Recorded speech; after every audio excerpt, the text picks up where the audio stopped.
नमस्कार युवा उद्योजकांनो, कसे आहात? ठीक असाल तर आपण आज पाहणार आहोत वैध कराराच्या आवश्यक गोष्टी. मग जो व्हॅलिड कॉन्ट्रॅक्ट असेल, व्हॅलिड कॉन्ट्रॅक्ट त्याचे जे आवश्यक गोष्टी आहेत त्या पाहणार आहोत. आपण या अगोदरच्या व्हिडिओ मध्ये पाहिलं होतं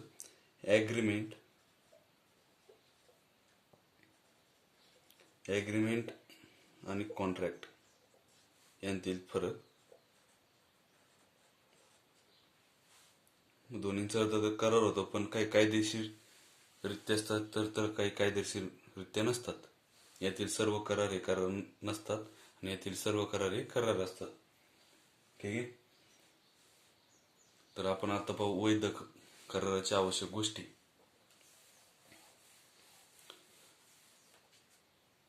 यांमध्ये कलमनुसार काही गोष्टी आहेत आणि कलमनुसार दिलेले नाहीत, पण त्या महत्वाच्या आहेत. वैध कराराच्या आवश्यक गोष्टी.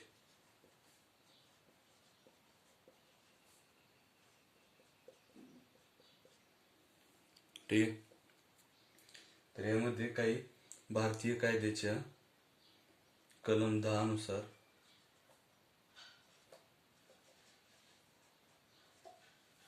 भारतीय करार कायद्याच्या कलम 10 नुसार ज्या गोष्टी दिल्या आहेत त्या पाहू पहिल्यांदा. त्यातील पहिलं आहे करार. ठीक आहे, त्यामध्ये वेगवेगळ्या प्रकारचे करार असतात. त्यानंतर विनामूल्य संपत्ती, विनामूल्य संमती. त्यानंतर आहे पक्षांची योग्यता,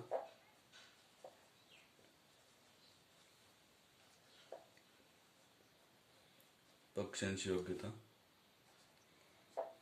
त्यानंतर आहे कायदेशीर विचार,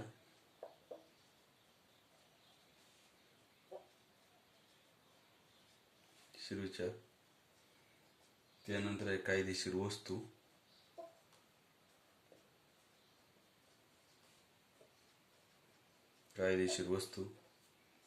आणि त्यानंतर आहे स्पष्टपणे निरर्थक असल्याचे घोषित केलेले नाही. स्पष्टपणे निरर्थक असल्याचे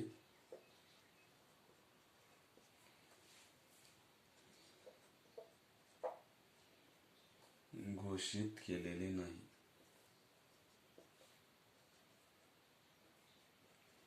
ठीक आहे,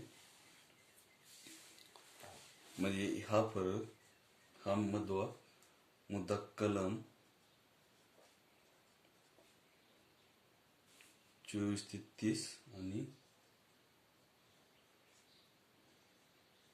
56 नुसार अशी माहिती भेटते आपल्याला. ठीक आहे, हे 6 महत्वाचे मुद्दे, आवश्यक गोष्टी. आणि कलम 10 नुसार ज्या गोष्टी आहेत पण ते दिलेले नाहीत, परंतु आवश्यक देखील मानले जाते. कलम 10 नुसार न दिलेले पण आवश्यक असणार.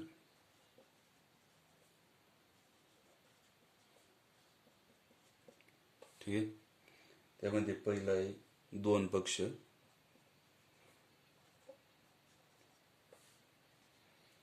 त्यानंतर आहे कायदेशीर संबंध,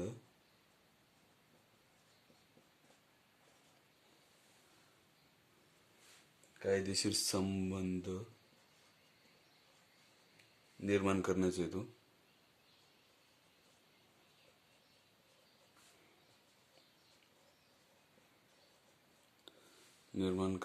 हेतू. त्यानंतर आहे कायदेशीर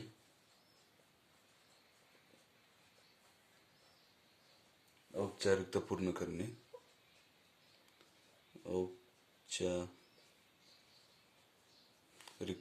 करणे.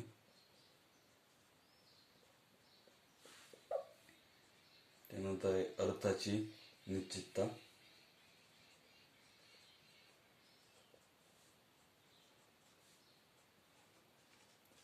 अर्थाची निश्चितता आणि शेवटचा आहे कामगिरीची शक्यता.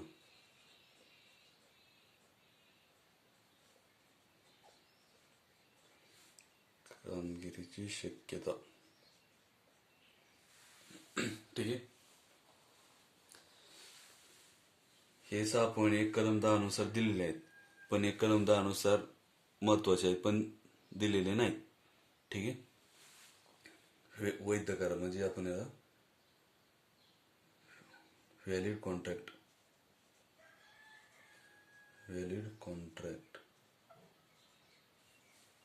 असं म्हणतो. आता आपण पाहिलं ते एग्रीमेंट कॉन्ट्रॅक्ट 2 प्रकारचे करार, पण दोन्हीत पण वेगवेगळ्या गोष्टी असतात.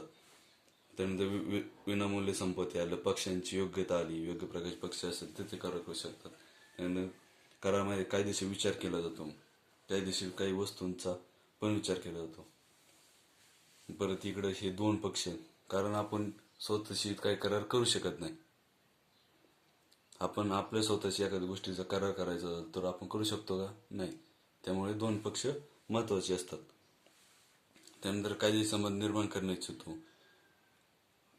यामध्ये पण समजा 2 व्यक्ती असतील, उदाहरणार्थ वेगवेगळे पक्ष आहेत आणि ते एकमेकांशी काही काळाचा करार करतात किंवा काही देण्या घेण्याचा करार करतात. त्यामुळे कायदेशीर संबंध निर्माण होऊ शकतात. अशा प्रकारे निर्माण करण्याचे हेतू. त्यानंतर कायदेशीर औपचारिकता पूर्ण करणे. परत अर्थाची निश्चितता, कामगिरीची शक्यता. ठीक आहे. असं वेगवेगळ्या आवश्यक गोष्टी असतात. आपण पहिलं पाहिलं करार, विनामूल्य संपत्ती, पक्षांची योग्यता, कायदेशीर विचार, कायदेशीर वस्तू आणि स्पष्टपणे निरर्थक असल्याचे घोषित केलेले नाही. ठीक आहे. हे कलम 10 नुसार दिलेले आहेत हे पॉईंट, आणि हे पॉईंट 10 नुसार दिलेले नाहीत पण आवश्यक मानले जातात. ठीक आहे.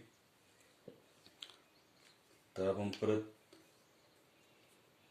पुढच्या याच्यात पाहणार आहोत करारांचे प्रकार, जे वैधता, अंमलबजावणी क्षमताचे करार असतात, निर्मितीचे वेगळे करार असतात आणि कामगिरीचे वेगळे करार असतात. त्याबद्दल आपण पुढच्या भागात पाहू. ठीक आहे. तोपर्यंत धन्यवाद.